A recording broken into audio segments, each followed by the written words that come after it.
Bonjour à tous, j'espère que vous allez bien. Pour la capsule de cette semaine, on va discuter de l'imposition des revenus de placement, parce que pas tous les placements sont créés égaux, en fait, au niveau de l'imposition. Donc, pour les fins des exemples qu'on va faire ensemble aujourd'hui, il faut garder en tête qu'on parle ici surtout de placements qui vont être dans des comptes non enregistrés, hein, étant donné que si votre argent est placé dans des comptes CELI, REER, REE, RI, CELIAP, ça, c'est tous des régimes qui sont là, à l'abri de l'impôt, donc il n'est pas imposé sur le rendement qu'on fait sur nos placements, du moins avant de sortir l'argent dans certains des cas. Donc ici, on parle vraiment au niveau des placements non enregistrés. Pour le fin de l'exemple également, on a une personne qui est imposée au taux marginal le plus élevé de la table d'impôt. Donc, la personne est imposée à 53 d'impôt, juste pour que ça soit là, simple à calculer. Donc, si on regarde ici, on voit que les revenus d'intérêt sont les revenus de placement les moins intéressants à détenir dans des comptes non enregistrés, donc des placements qui versent des revenus d'intérêt. On peut penser aux placements garantis, là, les CPG ou les comptes épargne, etc. Donc, tout ça, ça verse de l'intérêt. Donc, il faut regarder que si quelqu'un a fait un 1 000 en intérêt au courant de l'année, est imposé au taux marginal le plus élevé, bien, sur le 1 000 de revenus générés, il va falloir venir en donner 533 à l'impôt. Donc, au net, il vous en reste 467 dans vos poches. Donc, on s'entend que ce n'est pas très avantageux. Déjà que ces types de placements-là, habituellement, ils ne donnent pas des intérêts qui sont super élevés, puis il y en a à peu près la moitié qui part aux mains de l'impôt. Ensuite de ça, on a la catégorie des dividendes, donc dividendes ordinaires ou déterminés. Donc, ça peut provenir de différentes sources. Donc, si vous avez une entreprise puis que vous versez des dividendes pour vous payer, ça peut rentrer dans cette catégorie-là. Également, si vous détenez des actions individuelles de sociétés canadiennes qui versent des dividendes, ça peut rentrer dans cette catégorie-là également. Donc, on voit qu'ici, au niveau de l'imposition, c'est un petit peu plus avantageux, dépendamment du type de dividende également.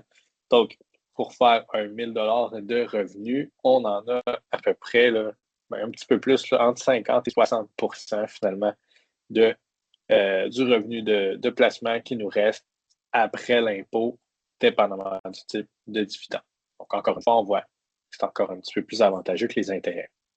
Puis finalement, bien, on a le gain en capital. Donc, le gain en capital, on peut penser à des actions qu'on détient qui vont croître à long terme, là, donc des titres de croissance, ou même les fonds, soit communs ou négociés en bourse, ce que la plupart d'entre vous, là, en tant que client, avez dans vos portefeuilles. Donc, ce qui arrive avec ces produits-là, c'est qu'on les achète à un prix au jour où on fait l'achat, puis on les revend à un autre prix le jour où on décide de vendre.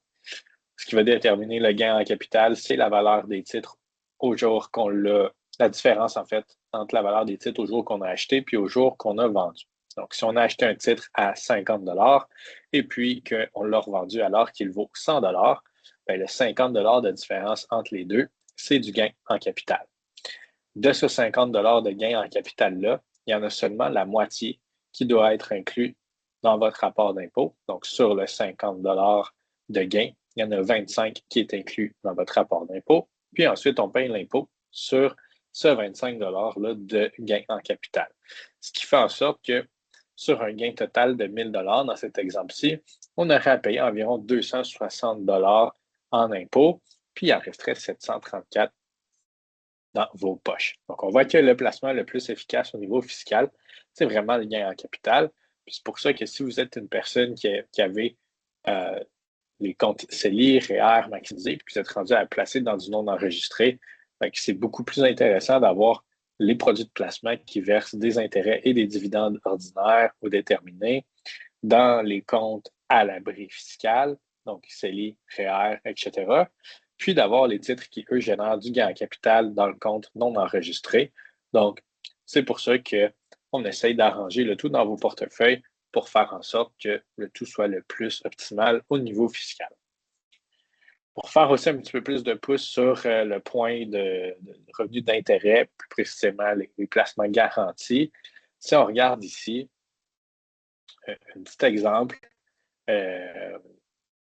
avec les placements garantis. Donc, quelqu'un qui aurait pris un CPG 5 ans qui verse 2,75 dans son compte non enregistré, puis qui est imposé à un taux de 40 avec de l'inflation en moyenne sur les 5 dernières années, à peu près à 3,7 Bien, on peut voir qu'on fait un rendement de 2,75 avec le CPG. Par contre, comme on a vu plus tôt, il y a beaucoup, en fait, la moitié pratiquement, là, dans ce cas-ci un petit peu moins, vu que le taux d'impôt est moins élevé. Là, fait que 40 de tout l'intérêt qu'on va avoir généré va être imposable. Donc, sur le 2,75, on en enlève 1,10.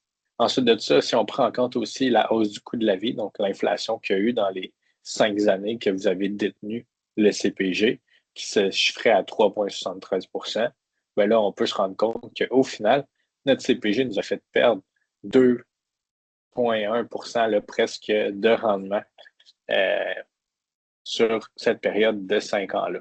Donc, il faut savoir que oui, des placements qui versent de l'intérêt habituellement, c'est des placements qui sont plus sûrs, puis ça peut être sécurisant pour les personnes qui sont un petit peu plus averses au risque. Par contre, quand on prend le temps de décortiquer le rendement comme ça, on se rend vite compte que ça vaut peut-être la peine de prendre un petit peu plus de risques avec les placements si on veut être en mesure de venir sortir gagnant lorsqu'on prend en compte l'impôt à payer, puis l'inflation également. Donc voilà, c'était tout pour la capsule de cette semaine, en espérant que ça vous a éclairé. Encore une fois, si vous avez des questions à ce sujet, n'hésitez pas à nous faire signe, ça va nous faire plaisir. Merci.